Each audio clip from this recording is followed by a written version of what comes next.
Hi friends, welcome to the current affairs today. World audio visual entertainment సమ్మిట్ను ఏ నగరంలో నిర్వహించనున్నారు? గోవా. బీఎస్ఎన్ఎల్ చీఫ్ మేనేజింగ్ డైరెక్టర్గా ఎవరిని నియమించారు? Robert J Ravi. ఏపీలో రొట్టెల పండుగ ఎక్కడ నిర్వహిస్తారు? నెల్లూరులోని బారా షహీద్ దర్గా. ఇటీవల ఫిలిప్పీన్స్ ప్రత్యేక ఆర్థిక జోన్ సమీపంలోకి వచ్చిన చైనా నౌక CCG 5901. జమ్మూ కాశ్మీర్లోని అనంతనాగ్లో ఎన్ని ఏళ్ల తర్వాత ఉమా భగవతి అమ్మవారి ఆలయం తెరుచుకుంది? 30 ఏళ్లు.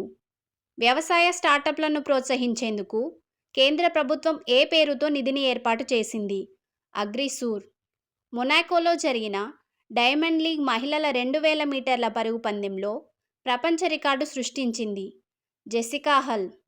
ఆంధ్ర ప్రీమియర్ లీగ్ విజేత వైజాగ్ వారియర్స్ టీం. సుస్థిర అభివృద్ధి లక్ష్య సూచీలో తొలి స్థానంలో నిలిచిన రాష్ట్రం? Uttarakhand. University of Oxford, serum institute అభివృద్ధి చేసిన మలేరియా వ్యాక్సిన్ R21 మ్యాట్రిక్స్ Mను ఏ దేశానికి మొదట అందించారు? కోట్ ఐవర్. ప్రపంచంలోనే తొలి 3D printed electric బోట్ను ప్రారంభించినది? Dubai.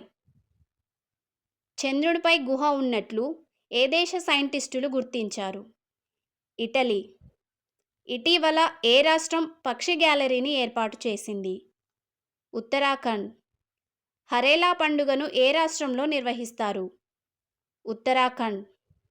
Bharat వేదికగా జరిగే రెండో ఏషియా పసిఫిక్ విమానయాన శాఖ మంత్రుల సమావేశం ఎప్పుడు జరుగుతుంది? సెప్టెంబర్ 11, 12 తేదీల్లో. 45వ సైంటిఫిక్ అసెంబ్లీ COSPAR 2024 ఎక్కడ జరిగింది? దక్షిణ కొరియాలోని బుసాన్. రువాండా అధ్యక్షుడిగా మరోసారి ఎవరు ఎన్నికయ్యారు? Paul Kagame. The prisoner of Bhopal పుస్తక రచయిత టిమ్ వాకర్.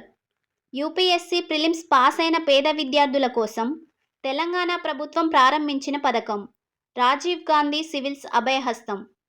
శ్రీలంకతో T20 సిరీస్కు భారత కెప్టెన్గా ఎన్నికైనది? సూర్యకుమార్ యాదవ్.